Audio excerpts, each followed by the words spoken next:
आप सभी को अस्सलाम वालेकुम और दोपहर का नमस्कार। एजुकेशन अफेयर्स के इस प्लेटफॉर्म पर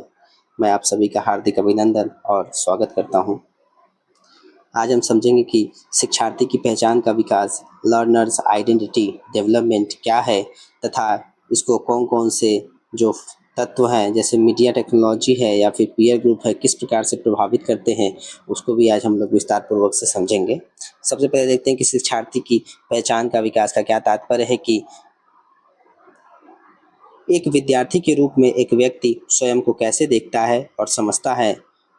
यह केवल इस बारे में नहीं है कि वे अकादमिक रूप से कितने अच्छे हैं, बल्कि यह भी है कि वे अपनी सीखने की क्षमताओं, रुचियों, मूल्यों और सीखने के माहौल में अपनी भूमिका के बारे में क्या महसूस करते हैं। यह एक गतिशील प्रक्रिया है जो समय के साथ बदलती और विकसित होती रहती है। तो शिक्षार्थी की पहचान का विकास का क्या मतलब हुआ कि एक शिक्षार्थी या आप या मैं किस प्रकार से अपने आप को देखते हैं और समझते हैं। यह सिर्फ इस बारे में नहीं है कि हम सिर्फ अपने स्कूल के जो अच्छे-अच्छे चीज़ें हैं उन्हीं को देखें, बल्कि यह जो भी हमारे एबिलिटीज़ हैं, जो इंटरेस्ट है, जो भी वैल्यूज़ है, क्या सही है, क्या गलत है और जो भी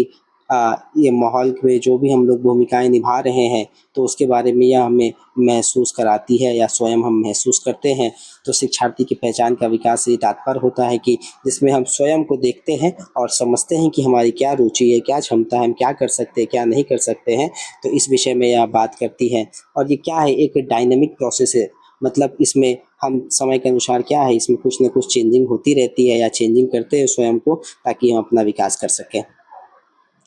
आगे देखते हैं कि शिक्षार्थी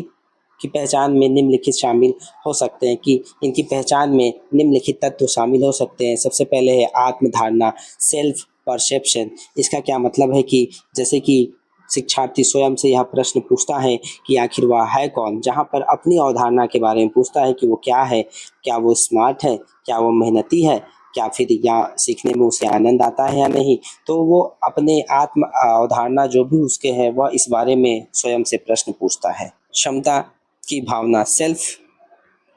ऑफ कॉम्पिटेंस। इसका क्या मतलब है कि क्या मैं सीखने में कितना सक्षम हो सकता हूँ या खुद को कितना महसूस करता हूँ, या क्या मुझे लगता है कि मैं चुनौतियों का सामना कर सकता हूँ। तो यह सक्षमता की भावना आती हो सकती है। रुचियाँ और जुनून, interest and patience. Interest and passion से क्या तात्पर्य है कि मुझे क्या सीखना पसंद है, इसमें जो भी आपके इंटरेस्ट रहेंगे तो उस पे आप सोचेंगे, विचार करेंगे, उसमें जो आत्म अध्ययन है वो करेंगे आप। जैसे कि मुझे क्या पसंद है, मैं किन विषयों या गतिविधियों में मेरी क्या रुचि है, तो इस विषय में क्या होता है,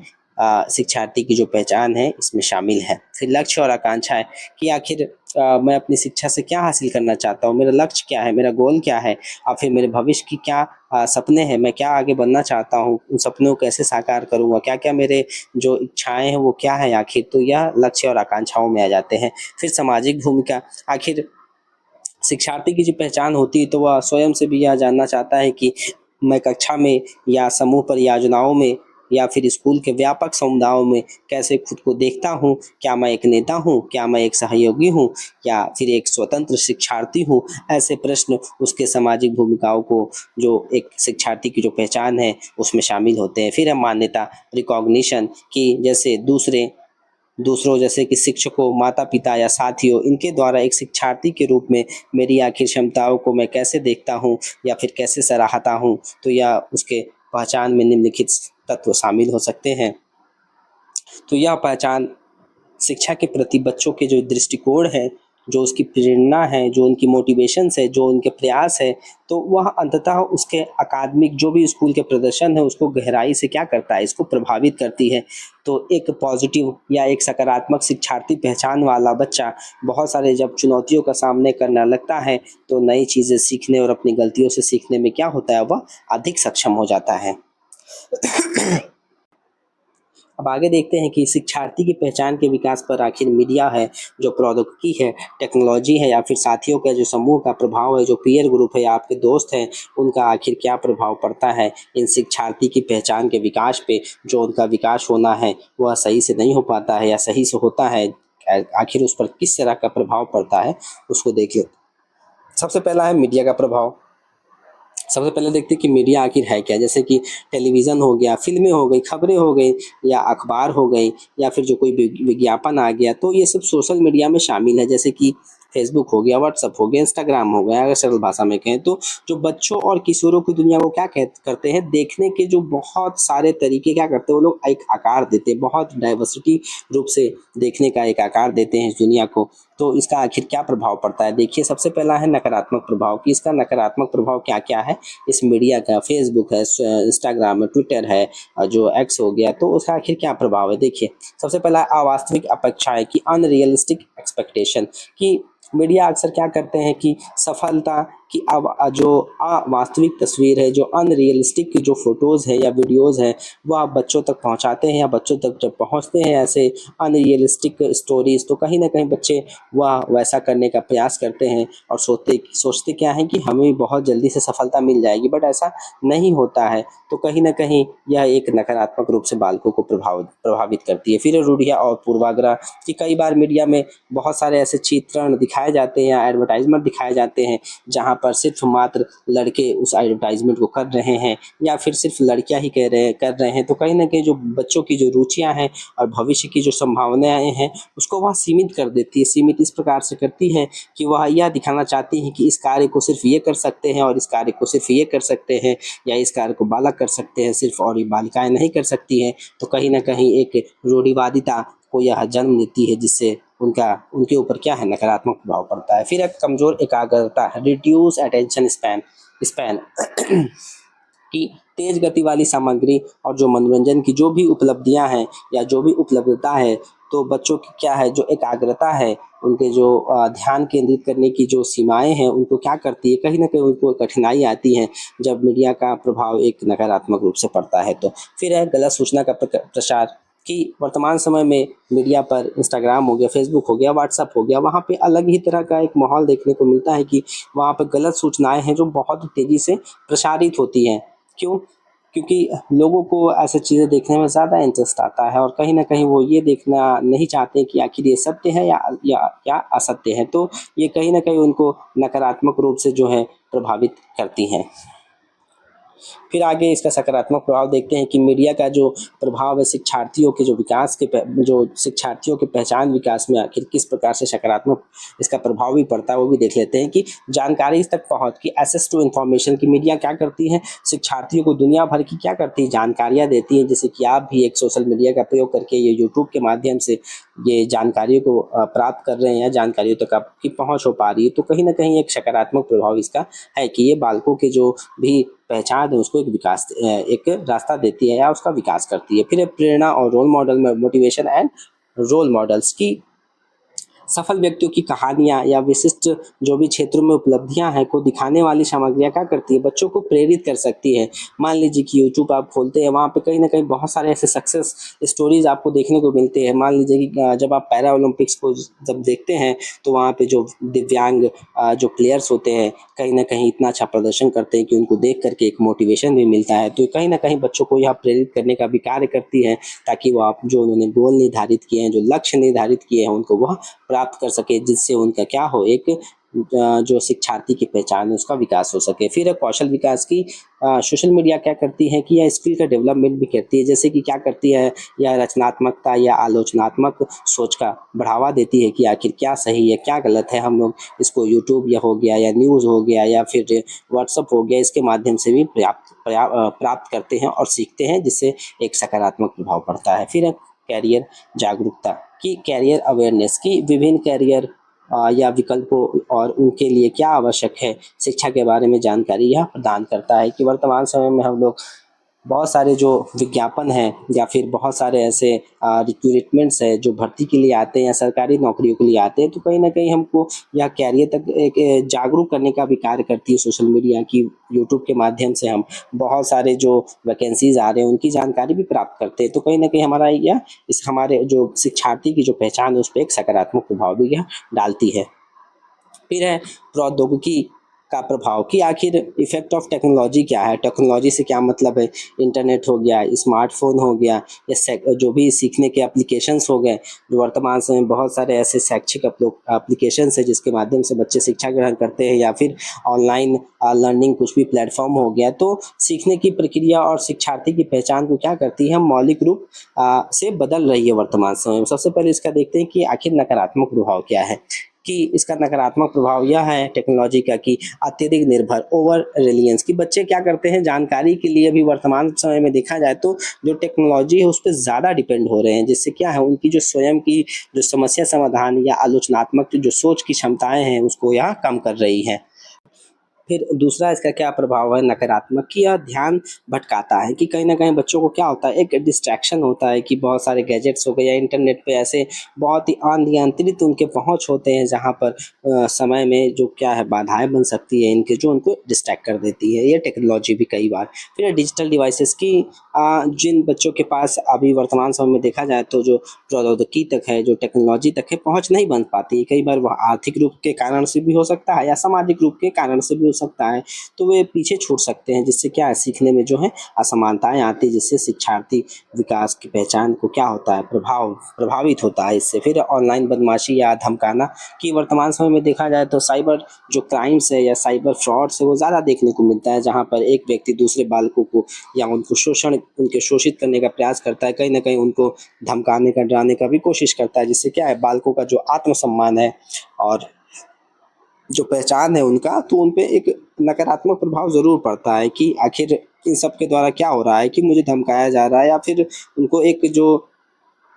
सेल्फ सम्मान है वो नहीं मिल पा रहा है, जिससे क्या है उनके ऊपर नकारात्मक प्रभाव भी पड़ता है। अब देखते हैं कि इसका सकारात्मक प्रभाव क्या है, कि अनुकूलित शिक्षा की पर्सनलाइज़ लर्निंग, की प्रौद्योगिकी या टेक्नोलॉजी क्या करती है बच्चों का जो गति है, जो उनका शैली है, तो उनके अनुसार उनको सीखने में क्या करती है, मदद देती है, जिससे सीखने की प्रक्रिया क्या है अधिक प्रभावी बन सकती है। जैसे कि बहुत सारे जो अभी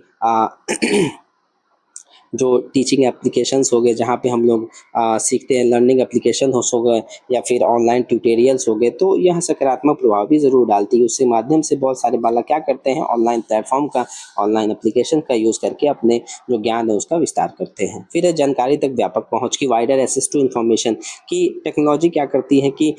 इंटरनेट असीमित जानकारी को क्या है एक स्रोत है, बहुत सारे यहाँ पे आपको जानकारी मिलेंगे इंटरनेट पर, जो बच्चों की जो भी रुचियाँ हैं उनके गहरे और जो उनके जो भी सीखने के जो अवसर है उनको ज़्यादा देती है, और यह एक वाइड एरिया प्रदान करती है, बहुत ही व्यापक एरिया प्रदान करती है, जिससे उनके पर सकारात्मक प्रभाव पड़ता है। फिर है रचनात्मक और सहयोग, की क्रिएटिविटी एंड कोलैबोरेशन, की डिजिटल उपकरण अभी इस आजकल वर्तमान समय में टेक्नोलॉजी के जो भी उपकरण है जो बच्चों को क्या करते हैं रचनात्मक परियोजनाएं, जैसे कि उनको वीडियो बनाना हो गया या कोई कोडिंग करना हो गया, तो उसमें क्या करते हैं वह उसमें संलग्न होकर के या उसमें शामिल होकर के अपने ऑनलाइन मंचों के माध्यम से क्या करते हैं दूसरों के साथ सहयोग करने में भी सक्षम होते हैं या अपने आप को सक्षम बनाते हैं, जिससे उनका जो शिक्षार्थी का पहचान है उसके विकास को एक राह रूप मिलता है, एक रास्ता मिलता है, फिर सहयोग करने में सक्षम बनाते हैं।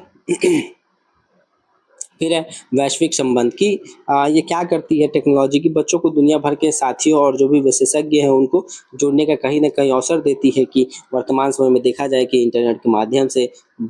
व्यक्ति कहीं और रहता है, बातचीत कहीं और होती है, कहीं न कहीं एक यह ग्लोबल कनेक्शन भी करने का काम करती है, जिससे उनके दृष्टिकोण को क्या है एक व्यापक जो दृष्टि है वह मिलती है। फिर है पहुँच और समावेशन, एक्सेस एंड इंक्लूजन, की जो भी दिव्यांग बच्चे हैं, बच्चों के लिए जो विशेष टेक्नोलॉजी है उनको सीखने को क्या करती है अधिक सुलभ बनाती है, क्योंकि जो दिव्यांग बच्चे हैं टेक्नोलॉजी के माध्यम से सीखने में उनको ज़्यादा आसान होती है, क्योंकि वह खुद को समावेश नहीं कर पाते हैं कई बार एवरेज बच्चों के साथ, तो एक टेक्नोलॉजी के माध्यम से क्या होता है उनको एक समावेशन का जो अवसर भी है वो भी मिलता है, तो उनको एक सकारात्मक प्रभाव डालती है। फिर अगला है, आप देखते हैं कि साथियों जो पीयर ग्रुप है उनका आखिर जो शिक्षार्थी की पहचान का विकास है उस पर क्या प्रभाव पड़ता है। जो भी साथी समूह हो गए, दोस्त हो गए या फिर हम उम्र के जो लोग हो गए, हमारे जो साथी हो गए, विशेष रूप से किशोरावस्था के दौरान, एडोलसेंस के दौरान, जो कि 12 से लेकर के या 11 से लेकर 18-19 के एज तक चलता है, तो इस दौरान जो शिक्षार्थियों की पहचान पर क्या करती है, एक बहुत ही शक्तिशाली प्रभाव डालती है एडोलसेंस का समय, क्योंकि यह एक तनाव और तूफान का समय होता है, जहाँ बालक यह नहीं समझ पाता है कि आखिर उसकी क्षमताएँ क्या है, आखिर वह क्या करना चाहता है। वो कई बार ऐसी संगति पकड़ लेता है कि वह एक गलत राह पर भी चल देता है। तो इसका एक नकारात्मक प्रभाव देखने को मिलता है कि साथियों का दबाव, जो पीयर प्रेशर है, ये देखने को मिलता है कि कोई साथी का समूह है जो सीखने को महत्व नहीं देता है, या फिर जो भी जोखिम भरे व्यवहार में क्या होता है, वह संलग्न होता है, शामिल होता है। जैसे कि कोई अच्छा काम नहीं करना चाहता है, परंतु वहाँ पे क्या करता है वो, जैसे कि उनके मित्र हो गए, साथी हो गए, तो वह जैसे शराब हो गया या फिर और नशीले कार्यों को करता है, तो वो बच्चा भी उसी में क्या होता है, वो वैसे दबाव में आकर के वैसे वह कार्य करने लगता है, जिससे क्या उस पर एक नकारात्मक प्रभाव पड़ता है। फिर अकादमिक प्रतिस्पर्धा और ईर्ष्या, अकादमिक कंपटीशन एंड एनवी की, यदि जो भी कंपटीशन है, प्रतिस्पर्धा है, वह नकारात्मक है, तो यह क्या करती है, तनाव और फिर जलन को क्या करती है, एक रूप देती है, एक रास्ता देती है। जहाँ पर एक सकारात्मक कंपटीशन होना चाहिए, वहाँ पे एक जब सकारात्मक नहीं हो पाता है कंपटीशन की, जिस वजह से क्या है कि बालक के अंदर ईर्ष्या हो गया, जलन हो गया, इस तरह के जो भाव है उत्पन्न हो सकते हैं। फिर है सामाजिक अलगाव का डर, की फियर ऑफ सोशल आइसोलेशन, कि कुछ बच्चे क्या करते हैं, अपने अकादमिक पहचान को छिपा सकते हैं, जैसे कि अपने स्कूली जो भी उनके आइडेंटिटी उसको छिपाते हैं, ताकि क्या कर सकते हो, वह किताबी कीड़ा ना लगे और सामाजिक रूप से क्या हो, स्वीकार्य रहें। तो ये भी कई बार जो साथी के समूह हैं, यह एक नकारात्मक प्रभाव डालते हैं। फिर है आगे सकारात्मक प्रभाव की। अब देखते हैं पीयर ग्रुप का कि सकारात्मक प्रभाव क्या है, कि प्रेरणा और समर्थन की। कई बार जो हमारे पीयर ग्रुप हो गए, वह है एक मोटिवेशन का भी काम करती है। कई बार वो ऐसे चीज़ें या ऐसे कहानी हमें बताते हैं, जिससे हमें कहीं ना कहीं एक मोटिवेशन भी मिलता है। और कई बार हमारे जो कई बार हमारे बहुत सारे जो ऐसे सिचुएशंस आ जाते हैं, ऐसी स्थितियाँ आ जाते हैं जहाँ पे हमें सपोर्ट की आवश्यकता पड़ती है, तो पीयर ग्रुप हमें सपोर्ट भी करते हैं, तो कहीं न कहीं हमें एक सकारात्मक प्रभाव भी देखने को मिलता है। फिर सामाजिक तुलना और पहचान, सोशल कंपैरिजन एंड आइडेंटिटी, कि बच्चे जो साथियों के साथ अपनी तुलना करके यह समझते हैं कि वे जो भी अकादमिक हो गया या फिर सामाजिक रूप से कहाँ खड़े हैं, जो उनकी शिक्षार्थी पहचान को क्या करती है, एक आकार देती है। फिर है सहयोगी शिक्षा, कोलैबोरेटिव लर्निंग, कि साथी समूह या आपके जो मित्र मंडली हो गए, काम करके एक दूसरे को क्या करते हैं, सिखाते हैं और खुद भी सीखते हैं, जिससे क्या होता है, समस्या समाधान और संचार कौशल विकसित होता है। कई बार हम लोग कई सारे मुद्दों पर आपस में चर्चा करते हैं और उसका एक समाधान ढूंढने का भी प्रयास करते हैं, जिससे हमारा क्या होता है, एक कौशल का विकास भी होता है, जिसके माध्यम से शिक्षार्थी का जो पहचान है उसको एक विकास ज़रूर होता है। फिर संबंधित होने की भावना, सेंस ऑफ बिलोंगिंग, इसका क्या मतलब है कि सकारात्मक साथियों का समूह बच्चों को स्कूल में क्या करती है, सुरक्षित और संबंधित महसूस कराता है, जिससे वे सीखने के लिए क्या होते हैं, अधिक खुले महसूस करते हैं अपने आप को, और वह जो भी सीखने की प्रक्रिया है उसको अच्छे से निभाते हैं। फिर है नई रुचियों का पहचान, डेवलपमेंट ऑफ न्यू इंटरेस्ट,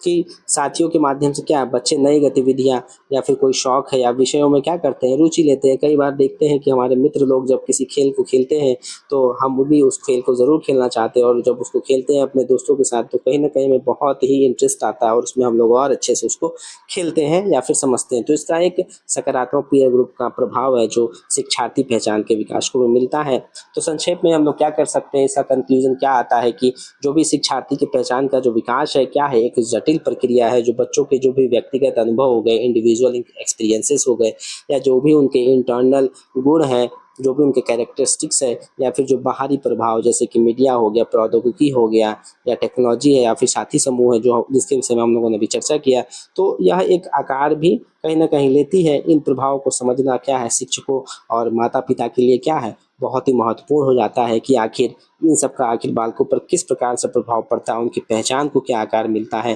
तो कहीं ना कहीं एक यह जब इसकी पहचान होती है, तो हमें एक सकारात्मक शिक्षार्थी पहचान विकसित करने में क्या करती है, हमें एक यह मदद करती है, या फिर हमें अवसर प्रदान करती है, या हमें एक राह देती है। तो आई होप आप लोग को वीडियो बहुत ही आप लोग के लिए हेल्पफुल होगा। Thank you. कृपया मेरे चैनल को सब्सक्राइब भी करें और लाइक करें और शेयर भी करें। मैं इसी प्रकार के और भी वीडियोस बनाने की ज़रूर कोशिश कर रहा हूँ, और जल्द से जल्द जो भी इसका कोर्स है मैं उसको कंप्लीट कराऊंगा। Thank you.